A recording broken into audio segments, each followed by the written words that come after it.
دائما أبدا على حبيبك خير.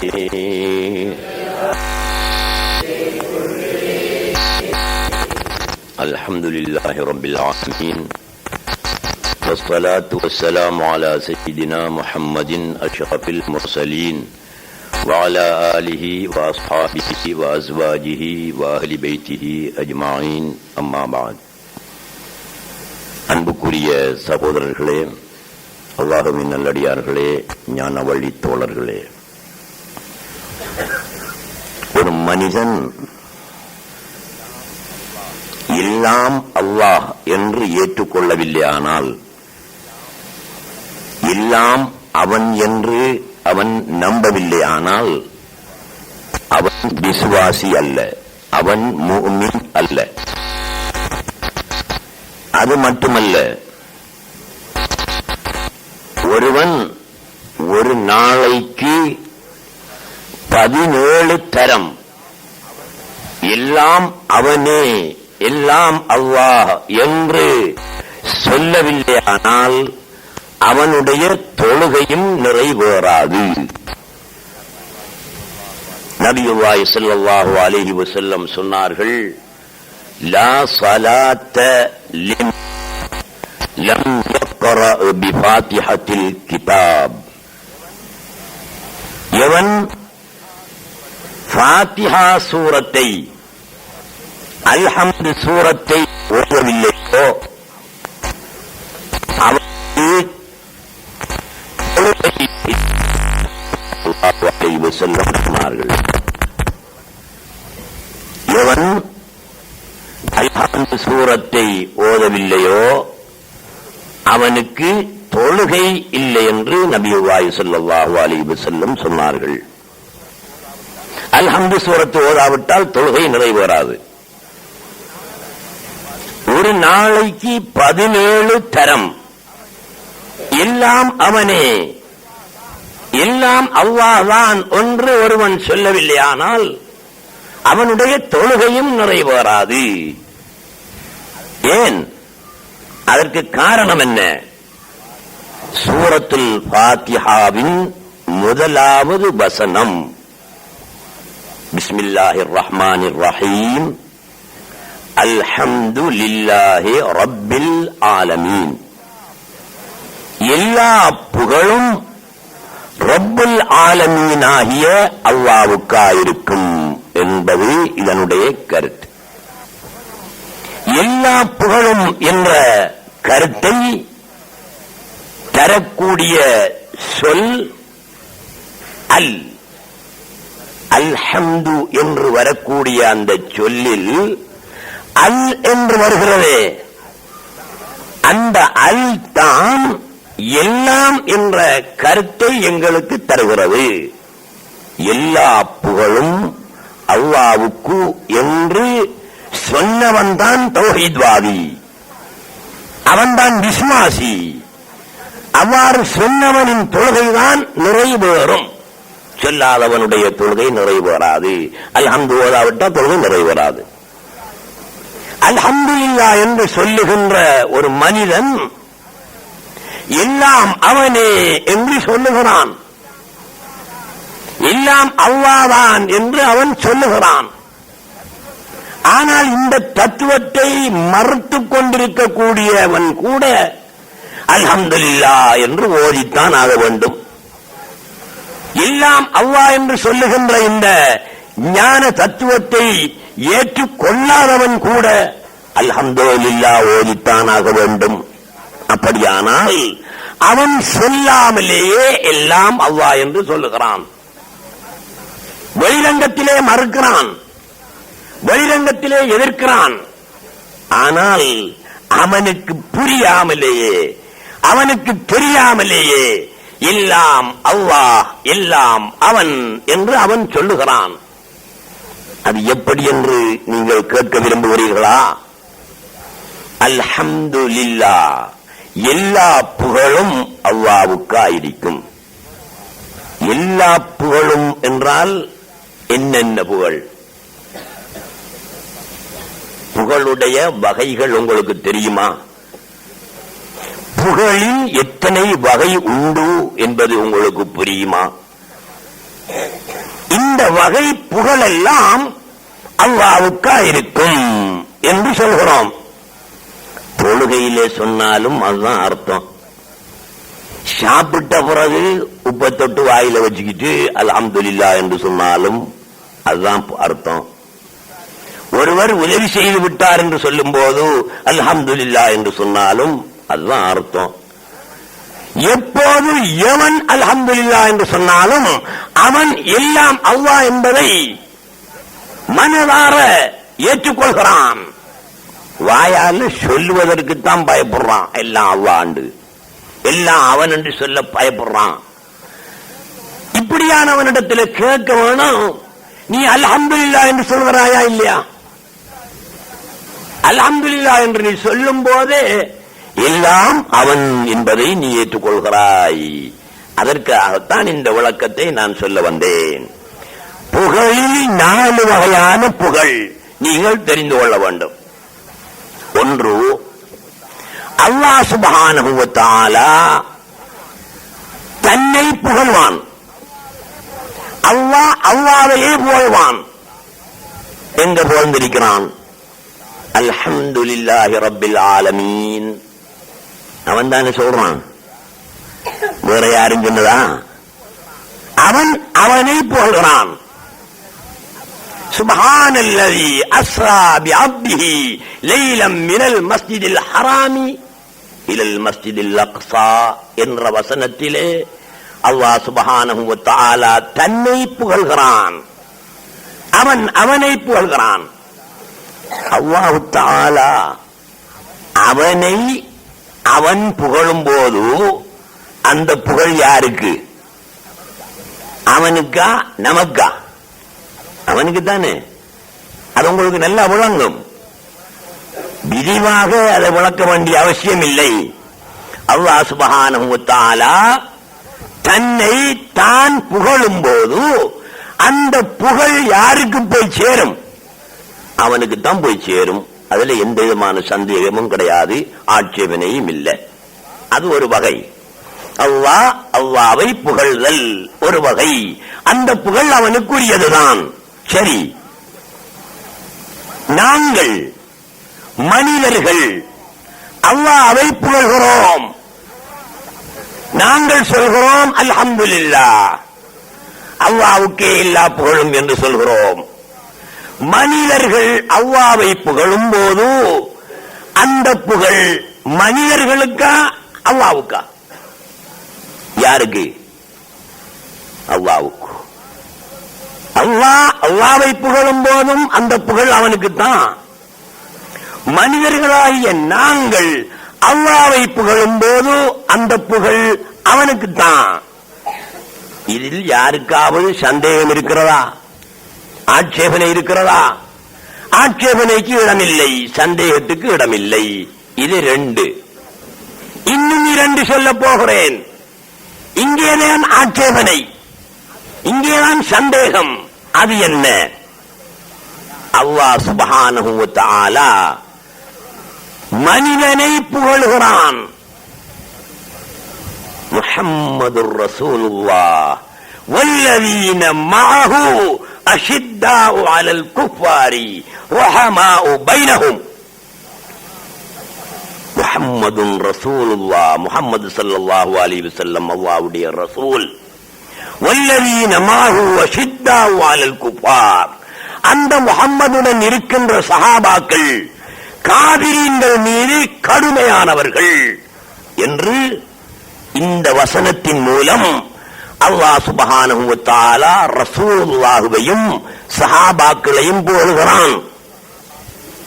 3வது வகை என்ன? அல்லாஹ் தஆலா அடியார்களை புகழ்வது, அல்லாஹ் தஆலா மனிதர்களை புகழ்வது. இந்த புகழ் யாருக்கு? அல்லாஹ்வுக்கா மனிதனுக்கா? அல்லாஹ்வுக்கு எப்படி சொல்லுவீங்க? சொல்லலாம். முந்தின 2ஐயும் நல்லா வழங்கிக்குவீங்க. அல்லாஹ் அல்லாஹ்வை புகழும் போது அந்த புகழ் அவனுக்கு தான். அதுல பிரச்சனை இல்லை. இன்னும் பிரச்சனை இருக்கா? அடியான் மனிதன் அல்லாஹ்வை புகழும் போது அந்த புகழ் அல்லாஹ்வுக்குத்தான், அதுலயும் பிரச்சனை இல்லை. அல்லாஹ் சுப்ஹானஹு வ தஆலா மனிதனை புகழுகிறான், அந்த நேரம் அந்த புகழ் அல்லாஹ்வுக்கா மனிதனுக்கா? அல்லாஹ்வுக்கு என்று சொல்லலாமா? அல்லாஹ்வுக்கு என்று சொன்னா என்னத்துக்கு மனுஷனை புகழ்றான்? மனிதனுக்கு அந்த புகழ், மனிதனுக்கு. அல்லாஹ் தஆலா மனிதனை புகழும் போது அந்த புகழ் அல்லாஹ்வுக்குள்ளதல்ல, மனிதனுக்குத்தான். இல்லாவிட்டா மனிதனை புகழ்றதுல அர்த்தம் இல்லையே. அவனுக்கே அந்த புகழ் போகும் என்றிருந்தா அவனை புகழ்ந்துட்டு போகலாமே, மனிதனையும் புகழ வேணும். அப்ப அல்லாஹ் தஆலா மனிதனை புகழும் போது அந்த புகழ் அல்லாஹ்வுக்கா மனிதனுக்கா? மனிதனுக்கு. மூணாவது, நாலாவது வகை, மனிதன் மனிதனை புகழ்கிறான். இந்த இருக்கிற தம்பி அந்த தம்பிய புகழ்றான். நல்ல புள்ளடா நீ, கெட்டிக்காரன்டா நீ என்று இவன் அவனை புகழும் போது அந்த புகழ் யாருக்கு? அவனுக்கா அல்லாஹ்வுக்கா? யாருக்குடா? அவனுக்கு தானப்பா. அல்லாஹ்வுக்கு எப்படி புகழ் சொல்றது? ஏன் நீ அல்லாஹ்வையா புகழ்ந்த? நீ அவனைத்தானே புகழ்ந்தா. இஸ்மாயிலுடைய மகன் இப்ராஹிம புகழ்றா, அந்த புகழ் இப்ராஹிமுக்கு தானப்பா போகும், அல்லாஹ்வுக்கு போகுமா? போகாது. இந்த 4 வகை புகழில் 2 வகை புகழ் அல்லாஹ்வுக்கு, 2 வகை புகழ் மனிதனுக்கு. மனிதனுக்கு கிடைக்கிற 2 வகை புகழும் எது? அல்லாஹ் தஆலா மனிதனை புகழும் போது அந்த புகழ் மனிதனுக்கு, மனிதன் மனிதனை புகழும் போது அந்த புகழ் மனிதனுக்கு. ஒரு மினிஸ்டர் வாராரு, ஒரு எம்பி வாராரு, ஜனாதிபதி வாராரு, மேடையில கொண்டு போய் வச்சுக்கிட்டு, எங்களுடைய மினிஸ்டர் எங்களுடைய ஊருக்கு எவ்வளவு உதவிகள் செஞ்சிருக்கிறார், எவ்வளவு பேருக்கு உத்தியோகம் கொடுத்திருக்கிறார், எவ்வளவு பெரிய நல்ல மனுஷன். இந்த புகழ் அந்த மினிஸ்டருக்கு போகுமா அல்லாஹ்வுக்கு போகுமா? மினிஸ்டருக்கு தானே போகும், அவருக்கு தானே புகழ்றோம். அப்ப 2 வகை புகழ் அல்லாஹ்வுக்கு, 2 வகை புகழ் மனிதனுக்கு. நாங்க என்ன சொல்றோம்? இதுதான் உண்மை. இதுக்கு மாற்றமாக நாங்கள் என்ன சொல்கிறோம்? அல்ஹம்துலில்லாஹ், எல்லா புகழும் அல்லாஹ்வுக்கு என்று சொல்கிறோம். எப்படி போகும்? 2 புகழ் அல்லாஹ்வுக்கு, 2 புகழ் மனிதனுக்கு என்று சொல்லிட்டோம்னா பிரச்சனை முடிஞ்சு. எல்லா புகழும் அல்லாஹ்வுக்கு என்றால் இந்த 4 வகை புகழும் அல்லாஹ்வுக்கு என்று சொல்கிறோமே, இது என்ன அர்த்தம்? இந்த மனுஷனும் அவன்தான்ப்பா, இந்த மனிதனும் அவன்தான். அல்லாஹ் தஆலா மனிதனை புகழும் போது அந்த புகழ் அல்லாஹ்வுக்கு என்றால் மனிதனுக்கு இல்ல. ஏன்? இந்த மனுஷனும் அல்லாஹ்தான், அதனால அவனுக்கு அல்லாஹ்வுக்கு.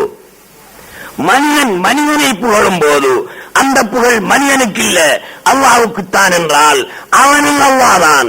ஆகையினால் தான் 4 வகையான புகழும் அல்லாஹ்வுக்கு. இங்க யாருக்குமே புகழ் கிடையாது. நாங்க யாரை புகழ்ந்தாலும் அந்த புகழ் யாருக்குத்தான்? அல்லாஹ்வுக்குத்தான். அல்லாஹ்வை வேறையாகவும் மனிதனை நீ வேறையாகவும் நோக்கினால் உனக்கு பிரச்சனை ஏற்படும். மனிதனும் அல்லாஹ் தான் என்ற முடிவுக்கு நீ வந்தால் 4 புகழும் அல்லாஹ்வுக்கு என்பதை நீ ஏற்றுக்கொள்வாய். ஆகையினால் மனிதர்களாக, மரம் செடி கொடிகளாக, மற்றுமுள்ள படைப்பினங்களாகவெல்லாம் இருக்கின்றவை, எங்களுக்கு தெரிகின்றவை, அவை யாவும் யாருதான்? அவனேதான். இதை சொல்றதுக்கு மனுஷன் பயப்படுறான். இந்த தத்துவத்தை சொல்றதுக்கு மனுஷன் பயப்படுறான்.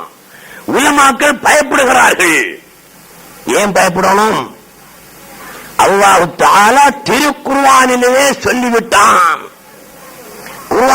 குர்ஆன் தான் எங்களுடைய இமாம். குர்ஆனைத்தான் நாங்கள் பின்பற்ற வேண்டும். குர்ஆன் தான் சொல்லுகிறது, எல்லாம் அவனே. அல்ஹம்துலில்லாஹ். எனவே இந்த தத்துவத்தை ஒத்துக்கொண்டவனோ ஒத்துக்கொள்ள அல்ஹம்துலில்லாஹ் என்று சொல்லும் போது ஆட்டோமேட்டிக்காகவே எல்லாம் அவனே என்பதை அவன் ஏற்றுக்கொள்கிறான். அல்ஹம்துலில்லாஹ், எல்லா புகழும் அல்லாஹ்வுக்கு, மனிதனும் அல்லாஹ் தான் என்பதை ஏற்றுக்கொள்கிறான். ஒரு முஸ்லிமாக இருக்கிறவன் தொழ வேணுமா இல்லையா? தொழுவும் ஆகணும், 5 நேரமும் தொழுவும் ஆகணும். இத்தனை ரக்காத்து தொழுவாரு, 17 ரக்காத்து ஒரு நாளைக்கு தொழுவார். ஒவ்வொரு ரக்காத்திலையும் ஃபாத்திஹா சூரத்து ஓதித்தான் ஆக வேணும். லா ஸலாத்த லிமன் லம் யக்ரா பி ஃபாத்திஹத்தில் கிதாப். ஃபாத்திஹா சூரத்து ஓதாதவனுக்கு தொழுகை இல்லை. அல்லாஹ் எல்லாம் அல்லாஹ்வான் என்று சொல்லாதவனுக்கு தொழுகை இல்லை. எல்லாம் அவனே என்று சொல்லாதவனுக்கு தொழுகை இல்லை. அல்ஹம்துலில்லாஹ் என்று சொல்லாதவனுக்கு தொழுகை இல்லை. ஆகையினால் இதிலிருந்து நாங்கள் ஒரு உண்மையை புரிகிறோம். அல்லாஹ் சுப்ஹானஹு வ தஆலா தான் சகல சிருஷ்டிகளாகவும், சிருஷ்டி என்கிற சாமா இல்ல. நீங்க சிருஷ்டி என்று சொல்றீங்களே, படைப்பு படைப்பு என்று நீங்கள் நினைத்துக் கொண்டிருக்கிறீர்களே, அந்த நினைப்பு தப்பான நினைப்பு. படைப்பென்பதே இல்லை, அவன் மாத்திரமே இருக்கிறான். அவனுடைய கோலங்கள், அவனுடைய உருவங்கள் கோடானு கோடி. இதுக்குள்ளே எத்தனை உருவம் இருக்கு? இதுக்குள்ள இப்ப 150 பேர், நீங்க 200 பேர் இருக்கிறீங்கன்னா 200 உருவங்கள் அல்லாஹ்வுடைய உருவங்கள், 200 கோலங்கள் அல்லாஹ்வுடைய கோலங்கள். இன்று உலகத்திலே 600 கோடி மனிதர்கள் இருக்கிறார்கள் என்றால் அந்த 600 கோடி உருவமும் அவனுடைய உருவம் தான். மனிதர்கள் மட்டுமா அவனுடைய உருவம்? மற்றவைகளுடைய உருவங்கள் எல்லாம், மற்றவைகளுடைய கோலங்கள் எல்லாம் யாருடைய கோலங்களும் யாருடைய உருவங்களும்? அவனுடைய கோலங்களும் அவனுடைய உருவங்களும். சுப்ஹானல்லாஹ், சுப்ஹானல்லாஹ்னு சொல்றமே, என்ன ஆச்சரியமான ஒரு விஷயத்தை கண்டவுடன் சுப்ஹானல்லாஹ். ஏன்டா நீ சுப்ஹானல்லாஹ்ங்க? ஏன் சுப்ஹானல்லாஹ்ங்க? இந்த உலகத்தை பார்த்தவுடன் சுப்ஹானல்லாஹ் சொல்லித்தானாக வேணும். அல்லாஹ்வாகிற அந்த வஜூத் எத்தனையோ கோடானு கோடி, எந்த ஒரு கணனிக்கும் அகப்படாத, எந்த ஒரு கணனிக்கும் எந்த ஒரு கம்ப்யூட்டருக்கும் கட்டுப்படாத உருவங்களையும் கோலங்களையும் கொண்ட அந்த அல்லாஹ் சுப்ஹானஹு வ தஆலாவை நினைக்கும் போது சுப்ஹானல்லாஹ் என்று சொல்லாமல் இருக்க முடியுமா? எங்கு பார்த்தாலும் அவனே, எங்கு நோக்கினாலும் அவனே. எங்க பறியான்? குர்ஆன் போய் சொல்லுதா? உண்ட கண் போய் சொல்லுதா? வருத்த கண், கூட்டு கண், அதனால தெரியவில்லை. குர்ஆன் போய் சொல்லவில்லை, குர்ஆன் சரியாகத்தான் சொல்லுகிறது. அல்லாஹ் சரியாகத்தான் சொல்கிறான். என்ன சொல்றான்? வலில்லாஹில் மஷ்ரிகு வல் மக்ரிபு ஃபஐனமா துவல்லு ஃபஸம்ம வஜ்ஹுல்லாஹ். இதை விட தெளிவாக எந்த வசனத்தில் அப்ப சொல்லலாம்? எல்லாம் அல்லாஹ் தான் என்பதை இதைவிட தெளிவான வசனத்தில் சொல்ல முடியுமா? இதைவிட நாகரீகமான வசனத்தில் சொல்ல முடியுமா? அரபு மொழியில பெரிய கலாநிதி, பெரிய டாக்டர் செய்ய ஒரு ஆளை கூட்டிட்டு வந்து எல்லாம் அல்லாஹ்தான் என்ற கருத்தை தரக்கூடிய ஒரு வசனத்தை சொல்லு என்று சொன்னால் இதைவிட விசேடமான ஒரு வசனத்தை அவரால் சொல்ல முடியாது. இது மிக தெளிவாக சொல்லக்கூடிய ஒரு வசனம். வலில்லாஹில் மஷ்ரிகு வல் மக்ரிப், கிழக்கும் மேற்கும் அல்லாஹ்வுக்குரியன. ஃபஐனமா துவல்லு, நீங்கள் இங்கே திரும்பினாலும் ஃபஸம்ம வஜ்ஹுல்லாஹ், நீங்கள் திரும்பின பக்கம் அல்லாஹ் தான் இருக்கிறான். நீ பின்னால தெரியும் பாரு தம்பி, ஆறு இருக்கான், அவன் இருக்கான், அவன் ஆறுடா, ஆறு சொல்லுடா, பயம் இல்லாம வேற ஈமாம் போய் திரும்ப நினைக்காத. அதுதான் ஈமான். சிலாக்களுக்கு சொல்ல பயம் வரும். அதை இதை அல்லாண்டா ஈமான் பேத்திருமா, அடே அப்படி சொல்றான்டா ஈமா. உங்களை ஏமாத்தி போட்டானுகள். அல்லாஹ் வேறு, இது வேறு, அவன் இங்கோ இருக்கான், இது சிரிச்சி என்று, இதையெல்லாம் அல்லாஹ் என்று சொல்லவான் வேண்டாம் என்று உலமாக்கள் ஏமாற்றி போட்டார்கள். இஸ்லாமிய சமுதாயத்தில் தோன்றிய இமாம்கள் ஏமாற்றி போட்டார்கள். ஏமாந்து விடாதீர்கள். இதுதான் ஈமான். பயப்படாமல் சொல்லுங்கள். ஏன் பயப்படணும்? அல்லாஹ் சொல்றான் இப்படி, அதுதானடா நாங்க சொல்லணும். அல்லாஹ் சொல்றதுக்கு மாற்றமாக எங்களால் சொல்ல முடியுமா? பாயினமா துவல்லு, நீங்கள் எங்கே திரும்பினாலும் அங்கே அல்லாஹ்வுடைய முகம் உண்டு. முகம்ண்டா கழுத்துக்கு மேல்பட்ட முகம் மட்டும் அருகி, கழுத்து மட்டும் தண்ணிய கலண்டுகிட்டு வந்து முகம் மட்டும் இருக்குங்கிற அர்த்தமா? முகம் என்றால் என்ன? ஒரு பொருளினுடைய ஒரு பகுதியை சொல்லி அந்த பொருளை முழுமையாக கருத்திலே கொள்வது நாகரிகமான நடை. நேத்தம் வந்து சொன்னான், கடற்கரையில மர்டர் நடந்தது, கொலை செய்யப்பட்டது. அதுல 2 பேர் ஆக்கள் தலைமறைவு என்று இடத்துல சொன்னான். 2 பேர் ஆக்கள் தலைமறைவு என்று சொன்னான். அப்ப அந்த 2 பேரும் தலையை மறைச்சிட்டு உடம்பை காத்தாங்குடியில போட்டுட்டா போயிருக்கான். தலைமறைவு என்ன அர்த்தம்? ஆலய மறைஞ்சு போனாங்கிறது அர்த்தம். அதனால நாங்க கருத்தெடுக்கலாமா? தலைமறைவு வேண்டாம், கழுத்திலிருந்து கலத்திக்கிட்டு தலையை கொண்டு வைத்தான் உடம்பு காத்தாங்குடியில கிடக்க நினைக்கலாமா?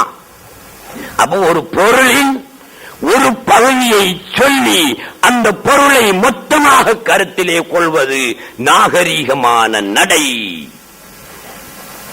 அந்த நடையின்படி அல்லாஹ் சுப்ஹானஹு வ தஆலா என்ன சொல்கிறான்? வாயினமா துவல்லு ஃபதம்ம வஜ்ஹுல்லாஹ், நீங்கள் எங்கு நோக்கினாலும் எங்கு திரும்பினாலும் அங்கே அல்லாஹ்வின் முகம் உண்டு. முகம் என்பது கருத்து, அவனே உண்டு. எங்கட கூட்டாளி அக்கரப்பத்துல இருந்து வந்திருக்காரு, கன்னியாவில இருந்து வந்திருக்காரு. எப்ப ஹபீப் வந்தீங்க? நேற்று வந்தேன். ஏன் காத்தாங்குடிக்கு வார? நீங்க உங்களோட முகத்தை கொஞ்சம் உங்களோட தலையை கொஞ்சம் எங்கட வீட்டை காட்டிட்டு போக மாட்டீங்களா? உங்களோட தலையை கொஞ்சம் எங்கட வீட்டை காட்டிட்டு போக மாட்டீங்களாண்டா நீ சொல்றவனுடைய கருத்தல்ல. எங்கட வீட்டை வந்து வாசல்ல நின்று தலையை மட்டும் உள்ளுக்கு காட்டி போட்டு நீங்க போகணும் என்ற கருத்துக்கு அவன் சொல்றான். தலையை கொண்டு கருத்தென்ன? நீங்களே முழுமையாக எங்களுடைய வீட்டுக்கு வர வேண்டும் என்பதைத்தானே அவன் நினைத்து சொல்கிறான். தலையை கொண்டு கருத்து அவனுடைய உடல் முழுவதும், முகத்தை கொண்டு கருத்து அவன் முழுவதும்.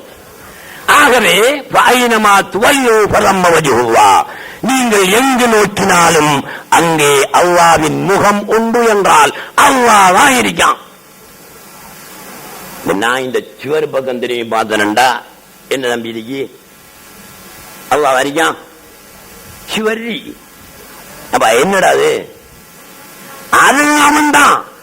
நீ மட்டும் அவன் நினைச்சுக்காத, அதுவும் அவன் தான். ஆகையினால் அல்லாஹ் தவிர உலகத்திலே ஒன்றுமே கிடையாது. அவனுடைய வல்லமை கட்டுப்பாடற்றது. அவனுடைய குதிரத்து சக்தி கட்டுப்பாடற்றது. எவராலும் வரையறுத்து கட்டுப்படுத்தி சொல்ல முடியாது. அவன் தான் இந்த கோலத்தில் இருக்கான். அப்ப அவன் வல்லமைக்கு எத்தனை கோலம் வேணும், எத்தனை டிசைன் வேணும். ஒவ்வொரு டிசைனிலே, ஒவ்வொரு கோலத்திலே, ஒவ்வொரு வடிவத்திலே அல்லாஹ் சுப்ஹானஹு வ தஆலா காட்சி தந்து கொண்டிருக்கிறான். இந்த வடிவங்கள் அனைத்தையும் ஒன்று சேர்த்தால் அவன் வடிவம் எப்படியான வடிவமாக இருக்கும்? ஒரு பொம்பளைய ரோட்ல பார்த்துட்டு சுப்ஹானல்லாஹ் என்ன அழகாத்தாண்டா இருக்காள் என்று நினைக்கான். படத்துல ஒரு நடிகையை பார்த்துட்டு பாத்தியாடா மச்சான் அவ என்ன அழகாத்தாண்டா இருக்காள். ஒத்தியின் அழகு, ஒருவனின் அழகு, இதை பார்த்தே வியப்படைந்து சுப்ஹானல்லாஹ் என்கின்றான். கோடானு கோடி சிருஷ்டிகளாக, படைப்புகளாக தஜல்லியாகி ஒளியாகி இருக்கின்ற அந்த அல்லாஹ் சுப்ஹானஹு வ தஆலாவினுடைய அழகை, எல்லா வஸ்துக்களுடைய அழகுகளையும் ஒரே பொருளில் குவித்தால் அந்த அழகை தாங்க முடியுமா? தாங்க முடியாது. அந்த அழகை கண்டு இவன் மயங்கி விழுந்தான் என்றால் 600 ஆண்டுகள், 600 கோடி ஆண்டுகள் அந்த மயக்கத்திலே கிடப்பான். அப்படியான அழகுடையவன் அல்லாஹ் சுப்ஹானஹு வ தஆலா. அவனுடைய அழகின் வெளிப்பாடுகளாகத்தான் அல்லாஹ் சுப்ஹானஹு வ தஆலா இங்கே வெளிப்பட்டிருக்கிறான். நான் அவரை பார்த்துட்டு அவர் அவ்வளவு அழகில்லை என்பன், இவரை பார்த்துட்டு இவர் கொஞ்சம் அழகா இருக்காருன்னு சொல்லுவேன். எனக்குத்தான் அவர் அழகில்லை, இவர் அழகு. அல்லாஹ் தஆலாவுக்கு எல்லாமே அழகு. எங்கள்ல யாருண்டான தம்பி ஒரு மோசமான தோற்றமுள்ள ஒரு மனுஷன் வச்சுக்குவோமே, என்ன போல என்று வச்சுக்குவோமே, நான் என்ன அழகான ஆளா இல்லையே, கருத்தாள், மூக்கு பெருசு, இதோடு பெருசு, கோலமாய் கிடக்கன். நான் கண்ணாடியை பார்த்துட்டு என்ன அழகுது மஷிரும் பண்ணாங்கட்டியும் கண்ணாடியை உடைச்சு போட்டு வருவேனா? யாரும் செஞ்சிருக்கீங்களா? எந்த மோசமான சோரத்தில் இருந்தாலும் சரிதான், நீங்க கண்ணாடியை பார்த்துக்கிட்டு கொண்டுகிட்டு தான் போவீங்க. நாம மோசமான ஆளா இருக்கமே, இந்த உலகத்தில் எத்தனை பேர் அழகானவெல்லாம் கிடக்கான், என்ன ஆண்டவன் இப்படி படைச்சு போட்டான் என்று ஏசி போட்டு கண்ணாடியை உடைச்சிட்டு வந்ததுக்கு வரலாறு உண்டா? இல்ல. ஒவ்வொருத்தனுடைய அழகை பெரிதாகத்தான் நினைப்பான். அதே மாதிரி அல்லாஹ் சுப்ஹானஹு வ தஆலாவுடைய அழகுதான் எல்லா அழகும். அழகின் வெளிப்பாடாக அல்லாஹ் சுப்ஹானஹு வ தஆலா வந்து கொண்டிருக்கிறான். எனவே அன்புள்ள சகோதரர்களே, எனக்கு தொடர்ந்து சில ஆயத்துக்கள் நினைவுக்கு வருகிறது. அது சாதாரணமான ஒரு நேரமாக இருந்தால் உங்கள் மத்தியிலே நீண்ட நேரம் பேசலாம். ஆனால் இந்த சந்தர்ப்பத்தில் நீண்ட நேரம் நீட்டி பேச முடியாத ஒரு சூழலாக இருப்பதனால் சுருக்கமாக நான் தருகின்ற கருத்து என்னவென்றால், அல்லாஹ் சுப்ஹானஹு வ தஆலாவை தவிர வேறு ஒன்றுமே இல்லை. இவ்வாறு நீங்கள் ஈமான் கொள்ளுங்கள். ஈமான் கொண்டீங்க என்று வச்சுக்குவோமே, அல்லாஹ்வை தவிர ஒன்றுமில்ல, எல்லாமே அவன் என்று இவர் சொல்றாரு என்று ஈமான் கொண்டு வச்சீங்க. கியாமத் நாளையில நீங்க போவீங்க. ஆறு அவனுக்கு இப்படி சொல்லி தந்த, இந்த நிக்காம் இவன் தான் சொல்லி தந்த என்று என்ன காட்டி கொடுங்க. அது பெரிய பாவமாக இருந்தால் அவ்வளவு தண்டனையும் எனக்கு வந்து சேரட்டும், நீங்க தப்பிக்குவீங்க. ஆனால் அல்லாஹ் வேறு, சிருஷ்டி வேறு என்று நீங்கள் நம்பி இருந்தால், நான் அல்லாஹ்விடத்தில் சொல்லுவன், தொண்டகிளிய கத்தினேன், காத்தா முடியல. உலகத்தில் ஹயாத்தோடு இருக்கும்போது தொண்டகிளிய கத்தினன், ஒற்றனும் கேட்கல, ஆண்டவனே இந்த நிக்கான்கள் பார்த்துக்க என்று நான் தப்பி விடுவேன். நீங்க என்ன தைரியத்தில் இப்படி பேசுறீங்க, இப்படி ஆணித்தரமா சொல்றீங்க? என்னடா தைரியம்? குர்ஆன் இருக்கி, ஹதீஸ் இருக்கி, நபிமார்கள் இருக்கிறாங்க, அவுலியாக்கள் இருக்கிறாங்க, அவங்க தான் சொல்றாங்க இதுதான்டா சத்தியம் என்று. ஏனப்பா பயப்படணும்? ஏன் பின்வாங்கணும்? அந்த நாயகம் நரகத்துக்கு போவார்கள் என்றால் நாங்களும் போவோம். நபிமார்கள் நரகத்துக்கு போறாங்க என்றா அந்த நரகம் எங்களுக்கு மேலானது. அவுலியாக்கள் நரகத்துக்கு போறார்கள் என்றால் இதை சொன்னதுனால அந்த நரகத்துக்கு நாங்களும் போவோம். அது இவர்கள் போகின்ற சுவர்க்கத்தை விட இன்பம் கூடியதாக, சுகம் கூடியதாக இருக்கும் என்பதில் சந்தேகமே இல்லை. எனவே அன்புள்ள சகோதரர்களே, உங்களுடைய ஈமானை பலப்படுத்திக் கொள்ளுங்கள், உங்களுடைய ஈமானை திட்டமாக்கிக் கொள்ளுங்கள். அவனை தவிர ஒன்றுமே இல்லை என்ற ஒரு மனநிலையில் இருந்து நீங்கள் இபாதத்துக்களை செய்து அந்த இபாதத்துக்களின் மூலம் இன்பத்தை, லத்தத்தை, ருசியை அனுபவியுங்கள். ஒருத்தன் பிரியாணி சாப்பிடுறான், தம்பி எப்படிதான் பிரியாணி, உப்பில்ல சப்பண்டு கிடந்துச்சு, உப்பில்லா பண்டம் எங்க மாடியிலையா, குப்பையில, உப்பில்லா பண்டம் குப்பையில, உப்பில்ல சப்பண்டு இருந்துச்சு. திண்ட என்ன பிரியாணி, என்னடா சாப்பிட்ட வட்டிலப்பம் எப்படி இருந்துச்சு? கண்டிலிருந்து வந்த கிட்டு பாணி போட்ட வட்டிலப்பம் அல்லவடா, எப்படி இருந்துச்சு? நல்ல என்ன திண்டனி. இதே போல நாங்க இபாதத்து செய்கிறோமே, சுப்ஹானல்லாஹ் சொன்னாலும் சரிதான், அல்ஹம்துலில்லாஹ் சொன்னாலும் சரிதான், தொழுதாலும் சரிதான், இஸ்திக்பார் செய்தாலும் சரிதான், ஸலவாத்து சொன்னாலும் சரிதான், இந்த இபாதத்துக்களுக்கு ருசி இருக்கு. சாப்பாட்டின் ருசி நாவுக்கு தெரிவது போல, வாய்க்கு தெரிவது போல, இபாதத்துடைய ருசி ரூஹுக்கு தெரிய வேணும். அதையும் மேலாக என்னுடைய உடலுக்கு தெரிய வேணும். தெரியுதா யாருக்குண்டானும்? சுப்ஹானல்லாஹ், அங்கக்குள்ளே நம்பி நாக்கு இனிக்குதாடா? தேனை தொட்டு வச்சா இனிக்குது, சுப்ஹானல்லாஹ்வை தொட்டு வை இனிக்குதா? இல்லையே. நாக்கு திமிட்டு போச்சு. என்ன திமிரு? கைரியத் என்ற திமிர், ஹக்கு வேறு ஹல்கு வேறு என்ற திமிர் நாக்கிலே படர்ந்து விட்டது. அந்த திமிரை அகற்றி இனிக்கும் இபாதத்து இனிக்கும். எனவே அன்புள்ள சகோதரர்களே, கைரியத் என்ற ஹக்கு வேறு ஹல்கு வேறு என்ற அந்த திமிரை, அந்த நோயை நீக்கி சுகதேகிகளாக நாங்கள் ஆகி எல்லாம் அவனே என்ற ஈமானுடன் வாழ தண்டித்துக் கொள்வோமாக. அஸ்ஸலாமு அலைக்கும் வரஹ்மத்துல்லாஹி வபரகாத்துஹு.